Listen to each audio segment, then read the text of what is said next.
guys, meron tayong taga-subaybay na nagtatanong, paano ko daw po ba na-maintain mag-post everyday sa aking account? Ayun guys, katulad ngayon, naririnig nyo ba ang aking boses na medyo alam nyo na 4 days po akong may trangkaso.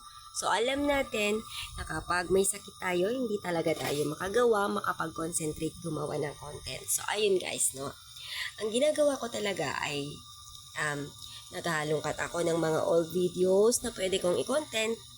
Naghahalongkat ako ng mga old photos na pwede kong i-post. Then, mag-iisip ako ng caption na makaka-attract sa audience. Yun lang guys. So, napakasimple lang talaga. So, hindi mo kailangan mag-isip, may stress, na gumawa ng content everyday para lang may maipost ka. So, ayun lang guys. Thank you so much. Bye-bye!